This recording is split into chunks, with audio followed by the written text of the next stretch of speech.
Maria Santos walked quickly through the big hotel room.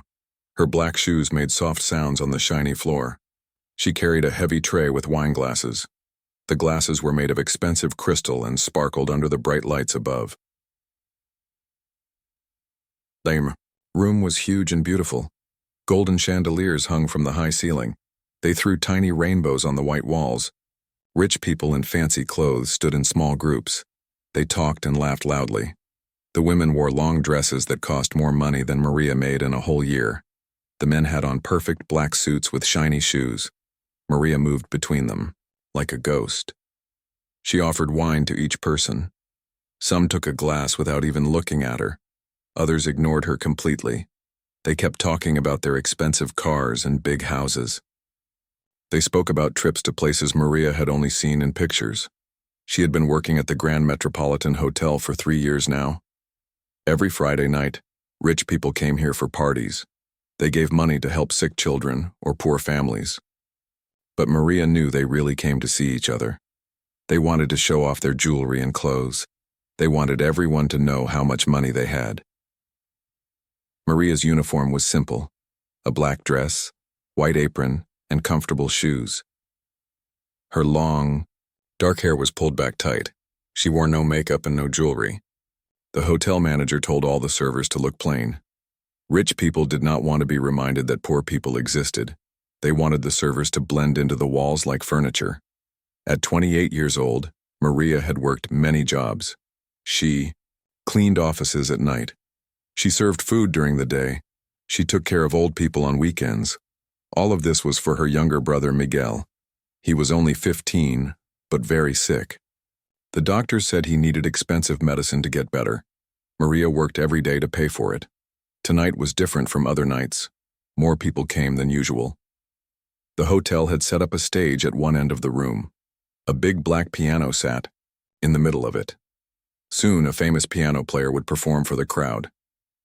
Maria had heard other servers talking about him. He was supposed to be very good. She looked at the piano and felt something strange in her chest. It had been so long since she had seen one up close. The black surface was so shiny she could see her face in it. The white and black keys looked perfect. Not one was missing or broken. Maria remembered when she was small. Her grandmother had owned a music store. There was an old brown piano in the back room. Her grandmother taught her how to play. Maria's small fingers would stretch to reach the must keys. Her grandmother would sit beside her and guide her hands. Those were happy times before everything changed. A loud voice broke into her thoughts. "Excuse me, miss." A heavy man in an expensive suit was calling her. His face was red and he looked angry. "I've been waiting for wine for 5 minutes." Maria hurried over to him. "I'm sorry, sir," she said quietly. She poured wine into his glass. Her hands shook a little. The man grabbed the glass and turned away without saying thank you. The party was getting busier. More people arrived every few minutes.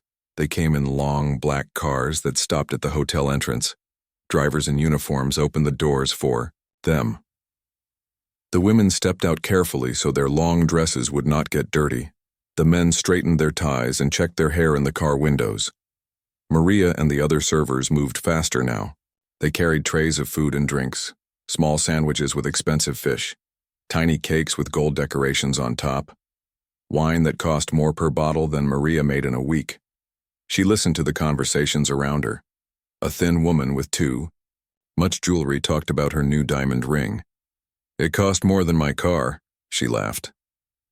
A tall man with gray hair spoke about his third house. "The one in France has the most beautiful view," he said. Maria tried not to listen. But sometimes the words made her angry. These people spent money on things they did not need. Meanwhile, Miguel sat at home taking medicine that might not work.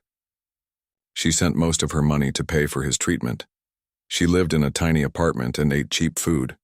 She had not bought new clothes in 2 years. But Maria never let her anger show on her face. She had learned to smile and nod when rich people spoke to her. She said yes, sir, and no, ma'am, even when they were rude. She needed this job. Miguel needed his medicine. The piano player had not arrived yet. People kept looking at the empty stage. Some seemed worried. Maria heard the hotel manager talking on his phone. He sounded upset. She caught a few words: traffic jam and running late. As Maria walked past the piano again, she slowed down. Her steps got smaller until she almost stopped. The beautiful instrument seemed to call to her. She remembered the feeling of touching piano keys, the smooth surface under her fingertips, the way different keys made different sounds. How pressing them just right could make beautiful music. A woman with blonde hair and a blue dress walked up to Maria. "More wine," she said without looking up from her phone. She held out her empty glass. Maria filled it quickly and started to walk away. "Wait," the woman said. "Do you know when the piano player will get here? Some of us have other parties to attend tonight." "I don't know, ma'am," Maria answered. "I can ask the manager if you would like." The woman waved her hand. "Never mind. Just keep the wine coming." Maria moved away from her and continued working. She cleared empty glasses from tables. She brought fresh napkins to people who dropped food on their expensive clothes. She answered questions about the food and drinks.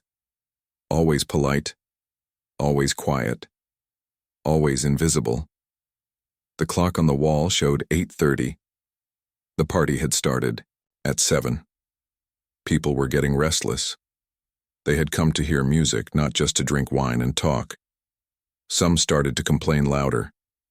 Maria heard them saying they might leave soon. She looked at the piano one more time. It sat there waiting, like her, waiting for someone to bring it to life, waiting for hands that knew how to touch the keys, waiting for music that could fill the big room and touch people's hearts. But that would not be her hands. That was not her life anymore. She was just a server, invisible to the rich crowd. Tomorrow she would go back to her small apartment and count her tips. She would send money for Miguel's medicine and buy cheap food for herself. The piano would belong to someone else, someone who had been lucky enough to keep their dreams alive. Maria carried dirty glasses to the kitchen. Her feet hurt from walking on the hard floor for hours. But as she passed the piano again, something made her stop. The lights from above made the black surface shine like a mirror. She could see her own face looking back at her. For a moment, she was not 28 years old. She was not wearing a server's uniform. She was 7 years old again, sitting on a wooden stool in her grandmother's music store. The store had been small and crowded. Old violins hung on the walls. Sheet music was stacked on every table. But in the back room stood the most beautiful thing Maria had ever seen. It was an old upright piano, brown wood with ivory keys. Some of the keys were yellow with age, but they still made perfect sounds. "Come here, little bird," her grandmother would call her. Abuela Rosa was a small woman with gray hair and gentle hands. She had learned to play piano when she was young in Mexico. "Let me show you the magic in these keys." Maria remembered those first lessons. Her fingers were so small she could barely reach an octave. Abuela Rosa would place her warm hands over Maria's tiny ones. Together, they would press the keys. First, simple songs, "Twinkle, Twinkle, Little Star," then harder pieces as Maria grew older and stronger. "Music is not just sound," Abuela Rosa would say. "Music is feeling. It comes from your heart through your fingers. You must feel the happiness and the sadness. Then other people will feel it too." Every day after school, Maria ran to the music store. She did her homework quickly at the front counter. Then she would slip into the back room and practice. Hour after hour, her fingers moved across the keys. She learned scales and arpeggios. She played Mozart and Chopin. Her grandmother taught her everything she knew. When Maria was 12, something wonderful happened. A music teacher from the city came to her small town. She heard Maria playing at a school concert. After the show, the teacher rushed over to Abuela Rosa. "This child has real talent," the teacher said, her eyes bright with excitement. "With proper training, she could be great. Really great." The teacher told them about music schools in the big city. She talked about scholarships for gifted students. She said Maria could have a future as a concert pianist. Abuela Rosa cried with joy that night. For the next 4 years, Maria worked harder than ever. She practiced 6 hours every day. Her fingers became strong and fast. She learned pieces that made grown-ups stop and listen with wonder. The old piano in the back room was not good enough anymore. A rich family in town let her practice on their grand piano twice a week. When Maria was 16, the letter came. It was thick and white, with gold letters at the top. Juilliard School of Music, the most famous music school in America. Maria's hands shook as she opened it. "Dear Miss Santos," it began, "we are pleased to inform you that you have been accepted into our program with a full scholarship." Maria screamed with joy. Abuela Rosa hugged her so tight she could barely breathe. They danced around the music store, bumping into violins and knocking over stacks of sheet music. All their dreams were coming true. But that same week, everything changed forever. Maria's parents were driving home from work on a rainy Thursday evening. A drunk driver ran a red light. The police came to the music store at midnight. Maria saw their serious faces through the window and knew something terrible had happened. After the funeral, lawyers came with papers to sign. There was not much money left. The house would have to be sold to pay debts. Miguel was only 11 years old. Someone had to take care of him. Maria looked at the letter from Juilliard. Then she looked at her little brother's scared face. The choice was not hard to make. Family came first. Dreams could wait. She got a job at a diner washing dishes. Miguel went to live with their aunt, but Maria sent money for his food and clothes. She kept the letter from Juilliard in a box under her bed. Sometimes late at night she would take it out and read it again. Maybe next year, she told herself. Maybe when Miguel is older. But next year, Miguel got sick. The doctor said he had a problem with his blood. He needed expensive medicine and treatments. Maria got a second job cleaning offices, then a third job taking care of old people. The Juilliard letter stayed in its box, getting yellow with age. Years passed. Maria's hands, once soft from piano playing, became rough from cleaning and serving. Her fingers, once quick and graceful on piano keys, now moved quickly, only to carry trays and wash dishes. The calluses on her fingertips made it hard to feel the smooth surface of piano keys. Sometimes she would pass music stores and see pianos in the windows. Her heart would ache with longing. But she never went inside. It hurt too much to remember what she had lost. Standing in the hotel ballroom now, Maria felt all those old memories rushing back. The piano in front of her was the most beautiful one she had ever seen. It was a Steinway grand piano, the kind famous pianists played in concert halls. The black surface was perfect, not a scratch anywhere. The keys were white as snow and black as night. She wondered what it would feel like to touch those keys. Would her fingers remember how to move? Would the music still be there, sleeping in her hands after all these years? A crash behind her broke the spell. Another server had dropped a tray of glasses. People turned to stare and laugh. The server's face turned red with shame as she bent to pick up the pieces. Maria hurried to help. Together they cleaned up the broken glass. "Thank you," the other girl whispered. She was young, maybe 18. Her hands shook as she picked up the pieces. "It happens to everyone," Maria said gently. "Don't worry about it." As they worked, Maria noticed the girl's fingers. They were long and graceful. Piano fingers, Abuela Rosa would have called them. "Do you play music?" Maria asked quietly. The girl looked surprised. "I used to play guitar, but I had to sell it to pay rent." "How did you know?" Maria smiled sadly. "Just a guess." They finished cleaning and went back to serving the rich people. But Maria kept thinking about the girl's hands, about dreams that got sold to pay rent, about talents that had to be put aside for survival. The hotel manager walked onto the stage. He looked nervous and upset. He tapped the microphone to get everyone's attention. "Ladies and gentlemen," he said, "I'm sorry to inform you that our pianist is stuck in traffic. There was an accident on the highway. He may not arrive for another hour." The crowd made disappointed sounds. Some people started moving toward the exit. Others went to the bar for more drinks. Maria watched them and felt angry. These people had everything. Beautiful clothes, expensive cars, big houses. If they wanted to learn piano, they could hire the best teachers. They could buy the finest instruments. They never had to choose between their dreams and their family's survival. But then she looked at the piano again. It sat there silent and alone, waiting for someone to bring it to life. The keys seemed to call to her across the years.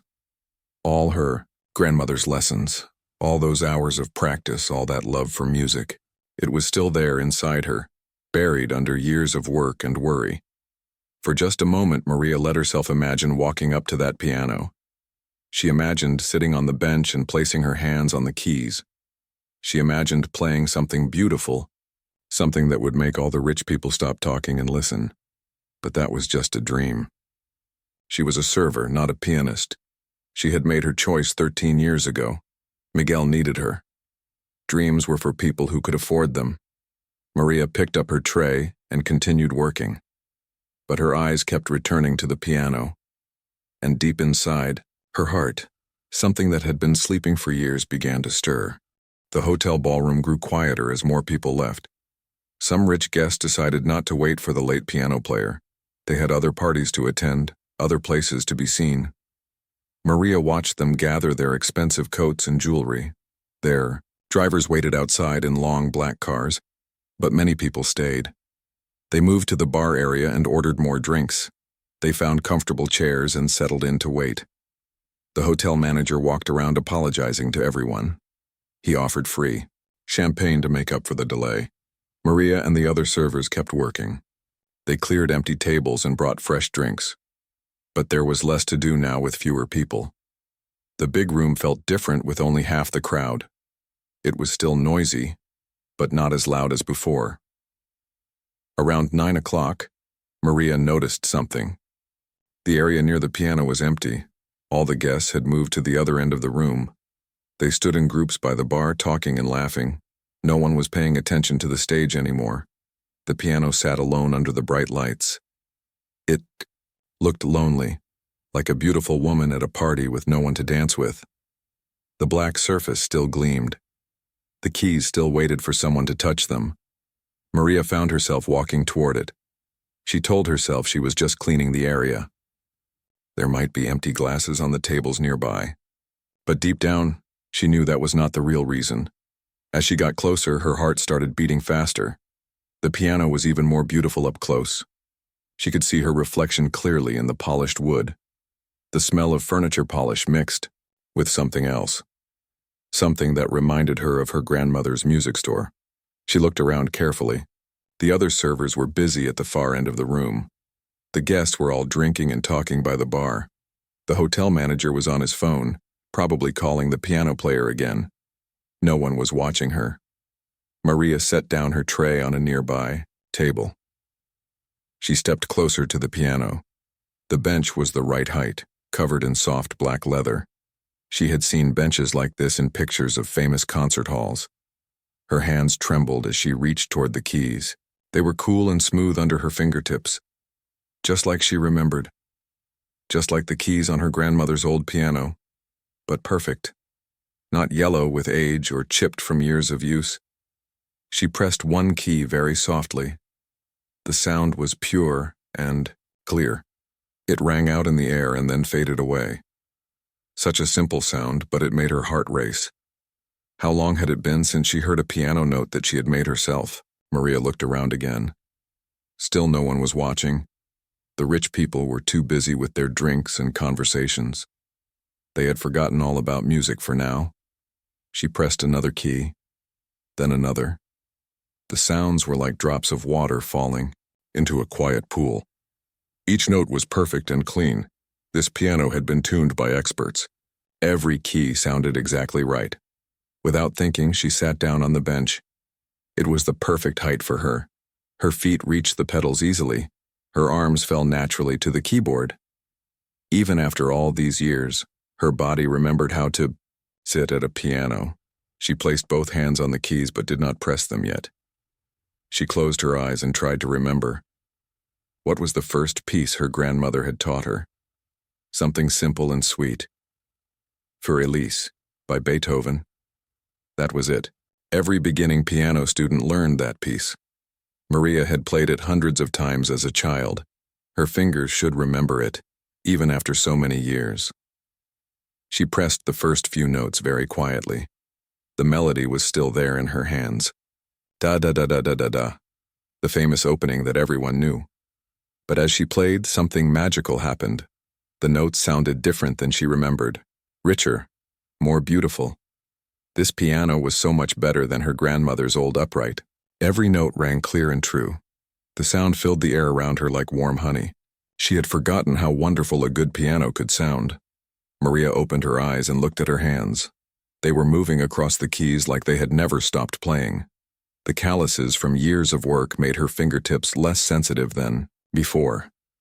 But the music was still there, buried under years of dishes and cleaning, but still alive. She played the whole piece of Für Elise very softly. Her fingers remembered every note, every rhythm. When she finished, she felt like crying. It was like finding a part of herself she thought was lost forever. The sound of laughter from across the room reminded her where she was. She looked up quickly. The rich people were still busy with their drinks. None of them had heard her quiet, playing. They probably would not care anyway. To them, she was just a server, someone who brought them wine and cleaned their tables. But Maria felt different now. For those few minutes, she had not been a server. She had been a musician again. Her hands had remembered what they were meant to do. She started to stand up to go back to work. But something made her pause. The piano keys seemed to glow under the lights. They were calling to her, asking her to stay a little longer. What would happen if she played something a little louder? Something more challenging? The guests were not paying attention anyway, and the hotel manager was still on his phone across the room. Maria looked at her hands again. They were not young anymore, not as smooth as they had been when she was 16. But they were still strong, still quick.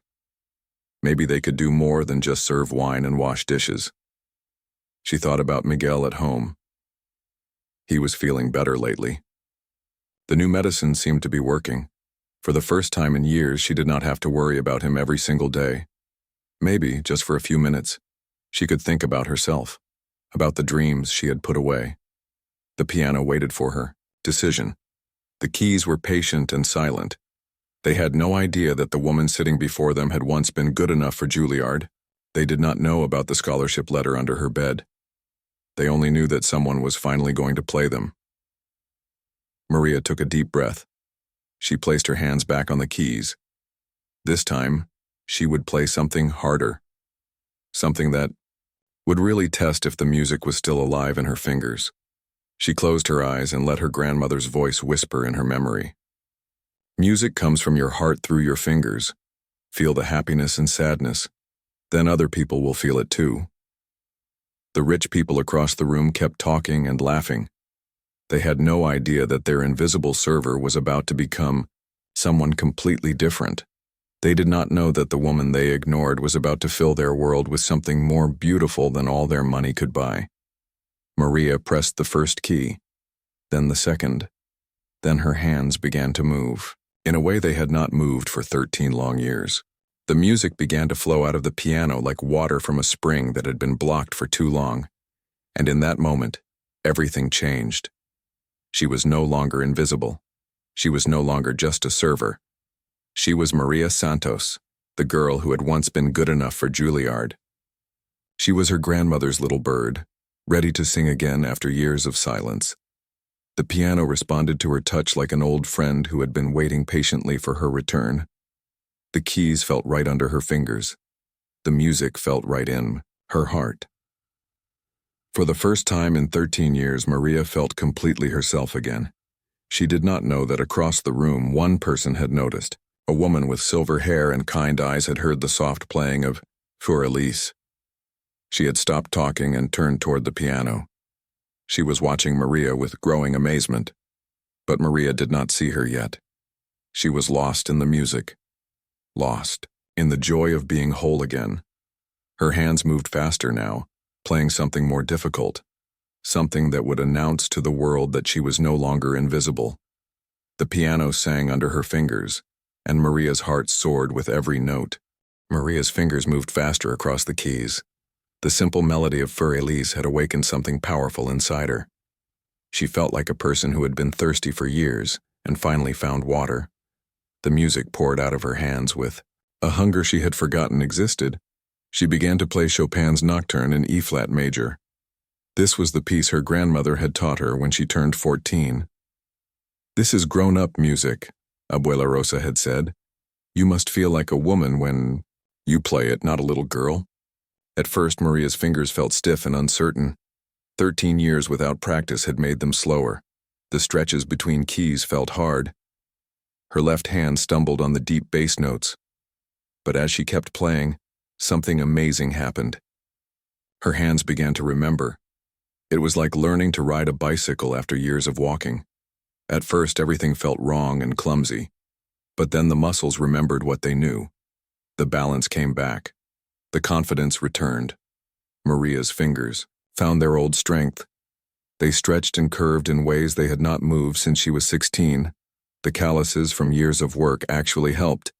They had made her fingertips harder, more precise. She could press the keys with power and control.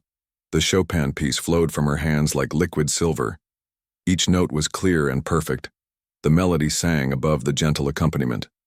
Her left hand kept the rhythm steady while her right hand danced through the beautiful tune. She played the piece exactly as her grandmother had taught her, with feeling, with love. The sad parts were full of longing. The gentle parts were like a whisper between friends. The powerful parts made her whole body sway with the music. Across the room, more people were starting to notice. The woman with silver hair had moved closer. She stood very still, listening with her mouth slightly open. A man in an expensive suit had stopped talking to his friends. He turned toward the piano with a confused look on his face. But Maria did not see them. Her eyes were closed now. She was lost in the music, lost in memories of her grandmother's gentle hands guiding her. She could almost smell the old violin Rosanne and sheet music from the little store.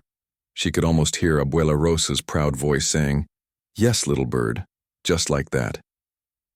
When the nocturne ended, Maria felt empty and full at the same time. Empty because the beautiful music had stopped. Full because she had played it perfectly, better than perfectly. She had played it with 13 years of sadness and longing mixed into every note. For a moment, she sat very still on the bench. Her hands rested on her lap. The silence felt different now. It was not the silence of an empty room. It was the silence that comes after something beautiful has happened. Then she heard it, one person clapping. Then another. Maria opened her eyes and looked around. About 10 people had moved closer to the piano. They were all looking at her with surprise and wonder. The woman with silver hair stepped forward. She was older, maybe 60, with an elegant dress and expensive jewelry. But her eyes were kind and bright with excitement. "That was extraordinary," the woman said in a soft voice. "Where did you learn to play like that?" Maria's face turned red. She stood up quickly from the bench. "I'm sorry," she said. "I shouldn't have touched the piano. I was just cleaning the area." "Don't apologize," the woman said. "That was the most beautiful thing I've heard all evening. Please play something else." Other people were gathering around now. They held their wine glasses and looked at Maria with curiosity. She felt very small in her server's uniform. These people were used to seeing professional musicians in concert halls. She was just a waitress who had forgotten her place. "I really can't," Maria said. "I have to get back to work. The hotel manager will be angry if he sees me sitting at the piano." "Play one more piece," a man with a gray beard requested. "Just one more. What you just played was magical." Maria looked around, at all the faces watching her. They did not look angry or annoyed. They looked interested, maybe even impressed. When was the last time anyone had looked at her like she mattered? Her eyes went back to the piano keys. They seemed to glow under the lights calling to her. "One more piece," they whispered. "One more song before you go back to being invisible." She thought about what to play. Something these rich people would recognize. something that would show them what she could really do. Her grandmother had taught her many pieces, but there was one that had always been her favorite, Rachmaninoff's Piano Concerto No. 2, the second movement. It was one of the most beautiful pieces ever written for piano. It was also one of the hardest. Maria had spent 2 years learning it when she was 15 and 16. She had planned to play it for her audition at Juilliard. Could she still play it? It required strong hands and perfect timing. The left hand had to play complicated patterns while the right hand sang the melody. It was music for a concert pianist, not a waitress. But looking at the expectant faces around her, Maria felt a spark of her old confidence. These people thought she was good. Maybe she could show them how good she used to be. Maybe she could prove to herself that the music was still alive inside her. She sat back down on the bench. This time, she adjusted it to exactly the right height. She positioned her feet carefully on the pedals. She placed her hands on the keys with the proper curve her grandmother had taught her. "This piece is by Rachmaninoff," she said quietly. It's quite difficult." The growing crowd moved closer. More people had noticed the gathering around the piano. They came over to see what was happening. Why were all these important guests standing around a server? Maria closed her eyes again. She let herself remember the last time she had played this piece. It was at her high school graduation concert. Her parents had been in the audience, so proud they were crying. Miguel had been only 11, fidgeting in his seat but trying to listen. Abuela Rosa had sat in the front row, beaming like the sun. That was before the accident. Before everything changed. Before dreams had to be put away in boxes under beds. But now, for just a few more minutes, she could bring those dreams back. She could be the person she was meant to be. The person she had worked so hard to become before life got in the way. Maria took a deep breath. She pressed the first chord of the Rachmaninoff piece. The sound was rich and full, like velvet made of music. Her left hand began the gentle accompaniment pattern. Her right hand prepared to sing the most beautiful melody ever written. As she played the opening measures, she felt her grandmother's presence beside her. She heard Abuela Rosa's voice whispering, "Let them feel your heart, little bird. Let the music tell your story." The crowd around the piano grew larger. People stopped their conversations to listen. But Maria no longer cared who was watching. She was no longer a server in a hotel ballroom. She was a musician, playing the music she loved for people who could appreciate it. Her hands moved across the keys with growing confidence. The stiffness was gone now. The uncertainty had melted away. Every note was exactly where it should be. Every phrase shaped with perfect expression. This was who she really was. This was what she had been born to do. The years of washing dishes and carrying trays fell away like old clothes she no longer needed. For the first time in 13 years, Maria Santos was completely herself again. As Maria played the opening of Rachmaninoff's concerto, her whole body began to change. Her shoulders, which had been bent forward from years of carrying heavy trays, straightened with pride. Her back became tall and strong. Her head lifted high as the music flowed through her. The transformation was like watching a butterfly emerge from its cocoon. The tired waitress was disappearing. In her place sat a true artist, someone who belonged at this beautiful piano. Her fingers found their rhythm on the keys. The left hand played the gentle accompaniment while the right hand prepared for the famous melody. Maria had heard this piece played by the world's greatest pianists on recordings. She had dreamed of playing it herself on a stage like this. When the melody began, something magical happened. The notes that came from the piano were not just technically correct. They were full of emotion, full of life. Maria was not just playing the music. She was telling a story with every phrase. The melody spoke of longing and hope. It sang about dreams that had been lost and found again. Each note carried 13 years of sadness, but also the joy of remembering who she really was.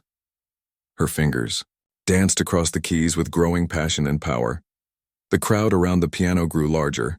People from across the room were walking over to see what was happening. They had never heard anything like this at one of their charity parties.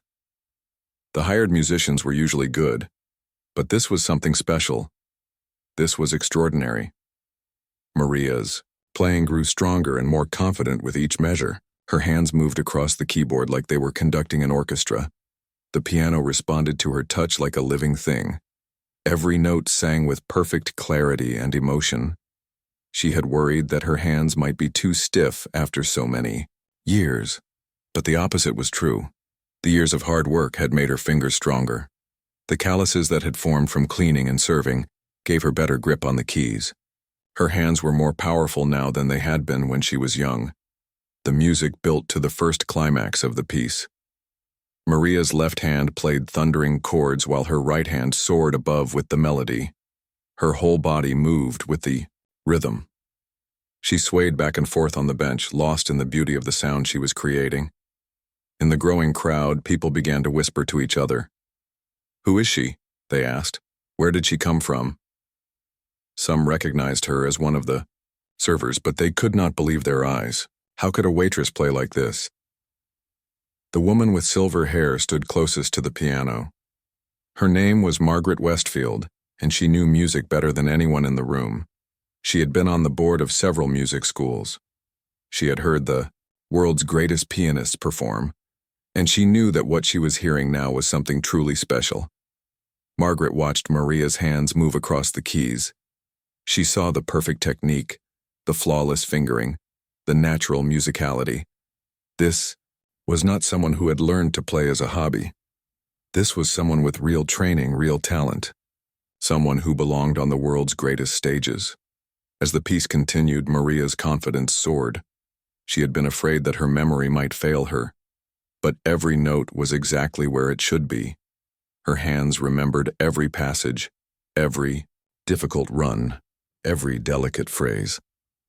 The music was still there inside her, as clear and perfect as it had been 13 years ago. The Rachmaninoff piece was like a conversation between the pianist and the composer. Maria understood what Rachmaninoff had been feeling when he wrote this music. She knew about loss and sadness and the longing for something beautiful.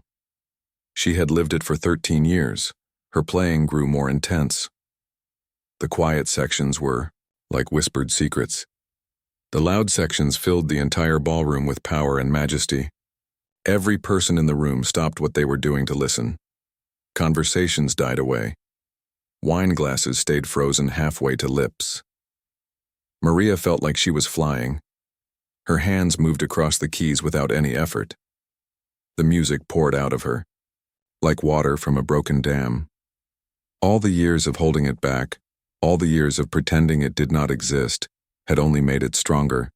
She thought about her grandmother watching from heaven. "Play with your heart," Abuela Rosa had always said. "Let the music tell them who you are." Tonight, finally, Maria was doing exactly that. The piece moved into its most difficult section, complex runs of notes that required perfect coordination between both hands. Maria's fingers flew across the keyboard with impossible speed and precision. Every note was clear and perfect. Not one was missed or fumbled. The crowd pressed closer to the piano. They had never seen anything like this. This level of playing belonged in Carnegie Hall or Lincoln Center, not at a charity party in a hotel ballroom. Yet here it was, coming from a woman in a server's uniform who had been invisible to them just an hour ago. As Maria played, she felt her old dreams coming back to life. She remembered what it felt like to have a future in music. She remembered the excitement of learning new pieces, the joy of performing for people who appreciated her talent. For 13 years she had buried these feelings. Tonight they were rising from the grave. Her playing reached new heights of beauty and power. The piano sang under her hands like it had never been played before. Every note was exactly right. Every phrase shaped with perfect expression. This was music as it was meant to be played, with complete understanding and total commitment. The hotel manager had finally noticed the crowd gathering around the piano. He walked over to see what was happening. When he saw Maria sitting at the bench, his mouth fell open in shock. How dare a server touch the expensive piano without permission? He started to push through the crowd to stop her, but as he got closer and heard the incredible music she was making, he stopped in his tracks. He had worked at fancy hotels for 20 years. He had heard hundreds of professional musicians perform. but he had never heard anything like this. Maria was approaching the end of the piece now. The music built to its final, glorious climax. Her hands moved with such speed and power that they seemed to blur above the keys. The sound filled every corner of the ballroom, making the crystal chandeliers ring softly in harmony.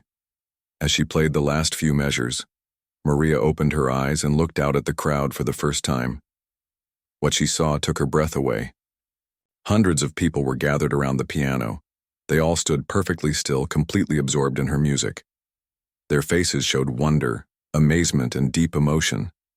These were people who owned everything money could buy. They had heard the world's greatest musicians in the finest concert halls. But tonight, a waitress in a hotel ballroom was giving them something they had never experienced before. She was sharing her soul through music, and it was more beautiful than anything they had ever heard. Maria played the final chord with all her strength. The sound rang out clear and true, then slowly faded into perfect silence. She sat very still on the bench, her hands resting on the keys. Her heart was beating so fast she could hardly breathe. She had done it. After 13 years of silence, she had played again, really played, and it had been perfect. The silence that followed Maria's performance was unlike anything the Grand Metropolitan Hotel ballroom had ever experienced. It was not the uncomfortable quiet that happens when something goes wrong. It was the holy silence that follows something miraculous. 200 of the city's wealthiest and most powerful people stood frozen like statues. Their expensive wine glasses remained untouched in their hands. Their conversations had died away completely. Even the small sounds of breathing seemed too loud in the perfect stillness. Maria sat on the piano bench with her hands still resting on the keys. She could feel her heart beating against her ribs like a caged bird. Sweat had formed on her forehead despite the cool air conditioning. Her whole body trembled from the intensity of what she had just done.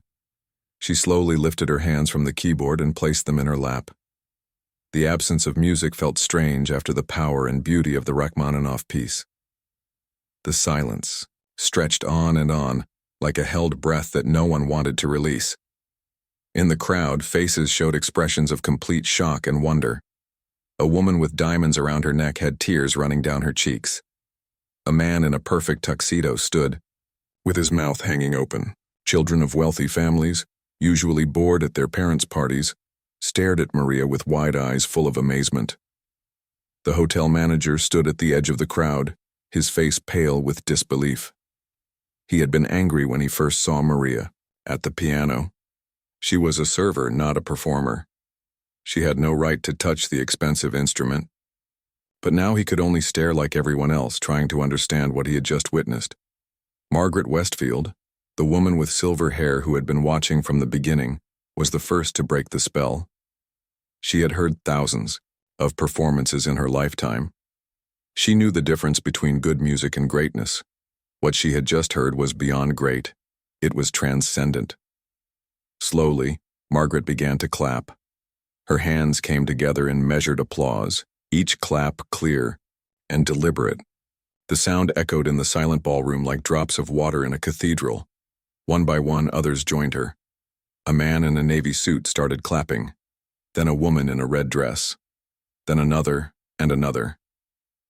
The applause grew from a trickle to a stream, to a rushing river of sound. Soon the entire ballroom erupted in thunderous applause.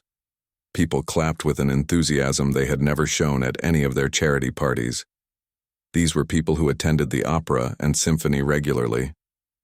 They knew how to show appreciation for fine performances. But this was different. This was personal. The applause grew louder and more intense. People began to shout, "Bravo" and "Magnificent." Some stamped their feet on the marble floor. The sound was so loud it seemed to shake the crystal chandeliers hanging from the ceiling. Maria looked out at the crowd in complete shock. She had expected anger, embarrassment, maybe even to be fired from her job. She had never expected this. These people were giving her a standing ovation like she was a famous concert pianist. The professional piano player, who had finally arrived, and was standing at the back of the room, looked stunned. He had rushed in expecting to perform for bored rich people who would barely pay attention. Instead, He found them giving a server the kind of applause he had never received in his career. As the clapping continued, people began to move closer to the piano. They wanted to see Maria up close, to understand how someone they had barely noticed could create such beautiful music. The crowd pressed forward, but respectfully, like people approaching something sacred. Maria stood up from the bench on shaking legs. She smoothed down her server's uniform and tried to catch her breath. The applause was so loud she could barely think. She had performed for audiences before when she was young, but never like this. Never with such intensity and emotion. A well-dressed man with gray hair pushed through the crowd. He was wiping tears from his eyes with a handkerchief. "That was the most beautiful thing I have ever heard," he said to Maria. "In 30 years of attending concerts, I have never been so moved." Young woman, maybe in her 20s, reached out to touch Maria's hand. "How do you play like that?" she asked. "I've been taking piano lessons for 15 years and I could never ever play like that." More people pressed forward with questions and compliments. "Where did you study? Are you a professional musician? Why are you working as a server? That was incredible. Amazing. Unbelievable." Maria felt overwhelmed by all the attention. For 13 years she had been invisible to people like this. They walked past her without seeing her face or knowing her name. Now they surrounded her, desperate to understand who she was and where such talent had come from. Margaret Westfield managed to make her way through the crowd to reach Maria. She had an elegant composure that commanded respect. When she spoke, people quieted down to listen. "My dear," Margaret said, taking Maria's hands in hers, "I must know your story. That performance was extraordinary, absolutely extraordinary. I have heard Rachmaninoff played by the world's greatest pianists, and what you just did was every bit as good as any of them." Maria's face turned red with embarrassment and pride. I used to study piano," she said quietly. "A long time ago. I shouldn't have played. I know I'm just supposed to serve drinks." "Just supposed to serve drinks?" Margaret repeated, shaking her head in amazement. "My dear child, you are supposed to be on the world's greatest stages. That kind of talent doesn't just appear from nowhere. You have had serious training." The crowd murmured in agreement. They all wanted to know more about this mysterious waitress who played like an angel. Some had taken out their phones and were recording videos. Others were already posting on social media about the incredible performance they had just witnessed. The hotel manager finally pushed his way to the front of the crowd. Maria expected him to be angry, to fire her on the spot for touching the piano without permission. Instead, his face showed complete amazement. "Maria," he said, using her name for the first time in 3 years of working there. I had no idea. That was incredible. The hotel would be honored to have you perform here anytime you wish." The professional piano player approached the group. Instead of being upset that a server had upstaged him, he looked impressed and curious. "That was remarkable," he said to Maria. "Your technique is flawless. Where did you train? Which conservatory?" Maria felt trapped by all the questions and attention. She was not used to being the center of focus. For so many years she had worked hard to blend into the background, to be invisible. Now everyone wanted to see her, to know her, to understand her. But part of her loved it. Part of her had missed being appreciated for her music. She had forgotten how it felt to share her talent with others and see the joy it brought them. For 13 years, she had buried this part of herself. Tonight, it had come roaring back to life. The applause gradually died down, but people continued to gather around the piano. They talked excitedly among themselves about what they had just witnessed. Some compared it to famous performances they had attended. Others said it was the most moving music they had ever heard. Maria looked around at all the faces staring at her with admiration and wonder. These were the same people who had ignored her all evening, the same people who had treated her like furniture. Now they looked at her like she was the most important person in the room. As the shock of the performance began to wear off, Maria realized that everything had changed. She could never go back to being invisible. After what had just happened, Everyone in this room would remember her name. Her secret was out. The question now was, what would she do next? Maria stood in the center of the crowd, feeling like she was in a dream. The faces around her were filled with wonder and curiosity. Everyone wanted to know her story. How had a server learned to play piano like the world's greatest musicians? Margaret Westfield stayed close to Maria's side. As one of the city's most important arts patrons, she knew talent when she heard it. She also knew that someone with Maria's abilities should not be carrying drink trays in a hotel. "Please," Margaret said to the crowd. "Give her some space to breathe. This young woman has just given us something extraordinary. The least we can do is treat her with respect." The crowd stepped back a little, but their eyes never left Maria. They whispered among themselves, trying to understand what they had just witnessed. Some took pictures with their phones.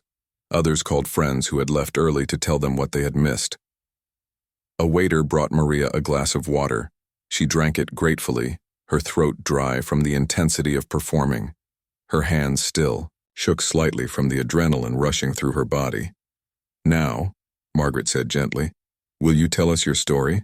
With talent like that, you must have studied at one of the great music schools." Maria looked around at all the expectant faces. These people had money and power.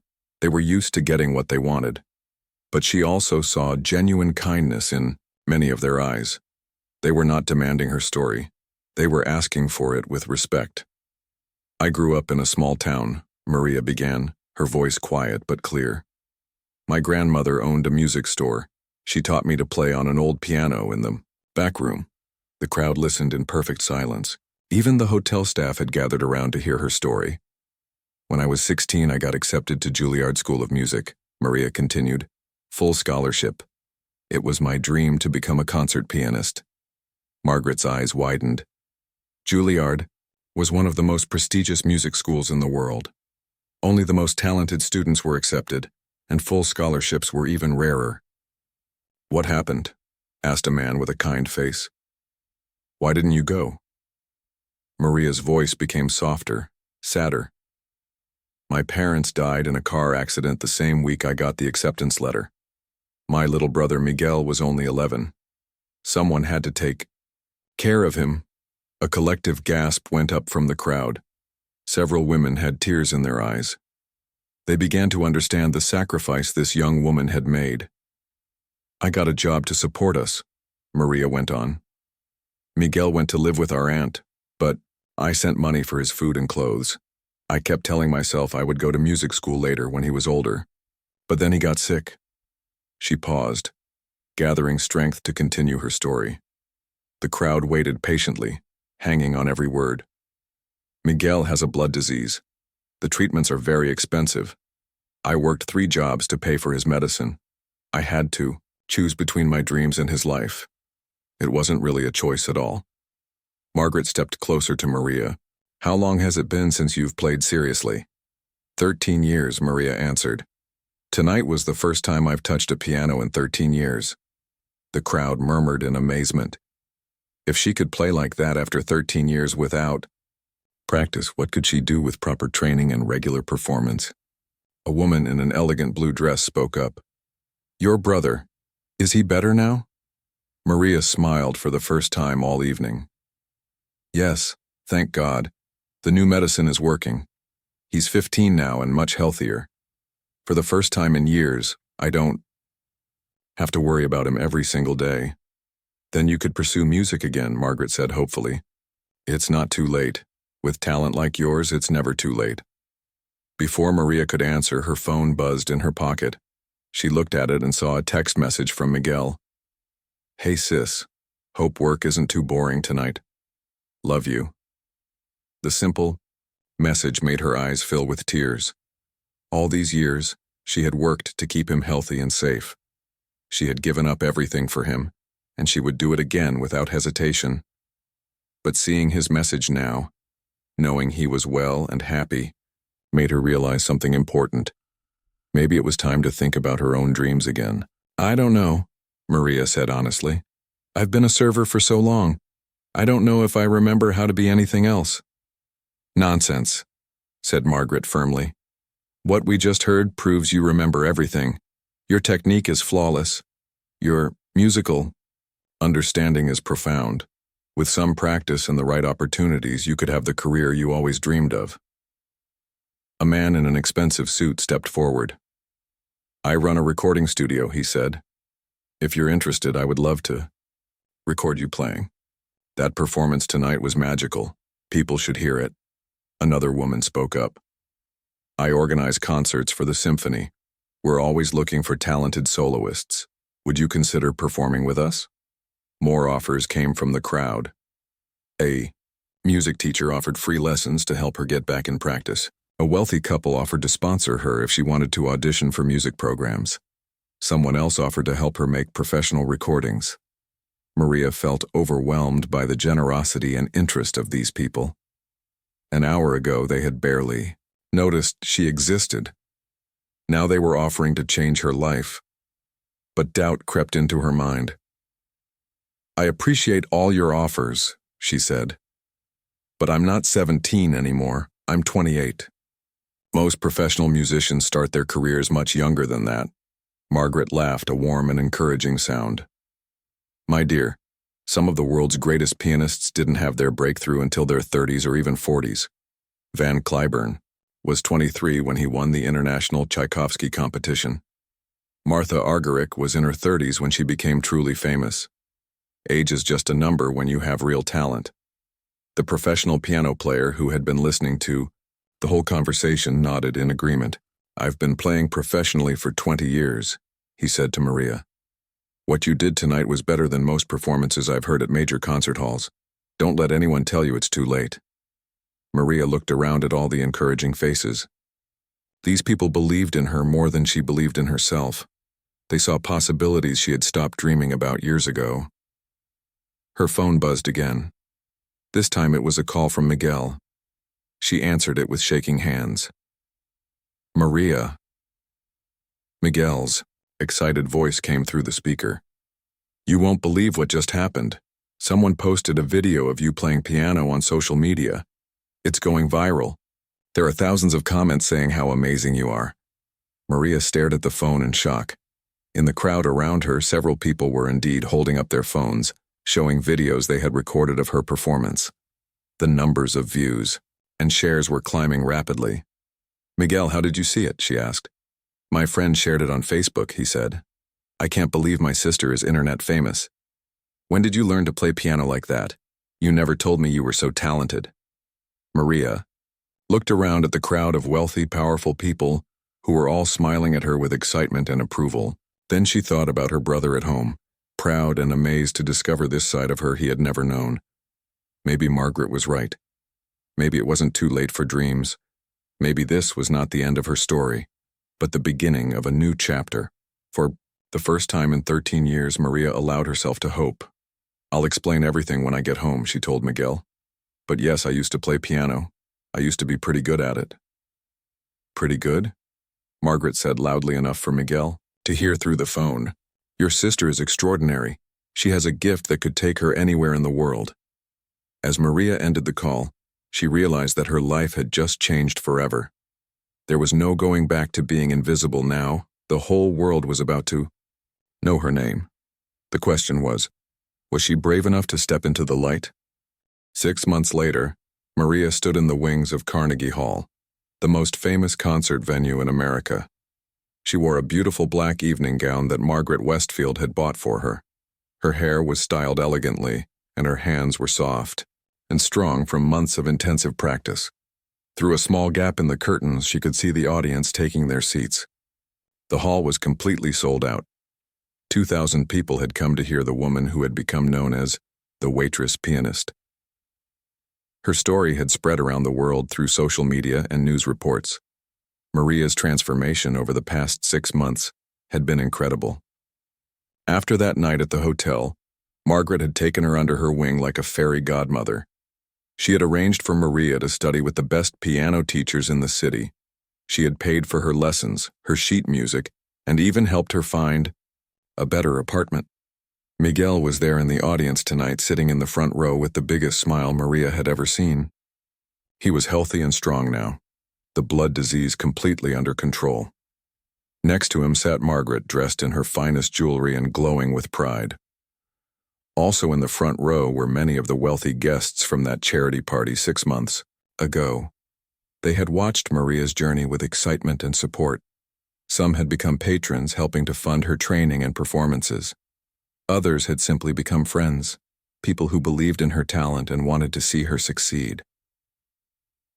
The story of Maria's discovery had captured the imagination of people everywhere. News stations had interviewed her. Musicians had recorded videos responding to her viral performance. Music schools had offered her scholarships, though she had chosen to work with private teachers instead. Record companies had called with offers. Concert halls had invited her to perform. But Maria had been careful not to rush into anything too quickly. Margaret had helped her understand that building a lasting career took time and patience. The most important thing, Margaret had told, hers is to develop your artistry. Technical skill is only part of being a great musician. You need to discover your own voice, your own way of interpreting the music. Over the past 6 months, Maria had practiced 6 to 8 hours every day. Her fingers had regained all their old strength and agility. Her technique had become even better than it was when she was 16. But more importantly, she had developed a depth of musical understanding that came from her life experiences. The pain of losing her parents, the sacrifice of giving up her dreams, the years of hard work and worry. All of this had given her music a quality that younger, more privileged musicians often lacked.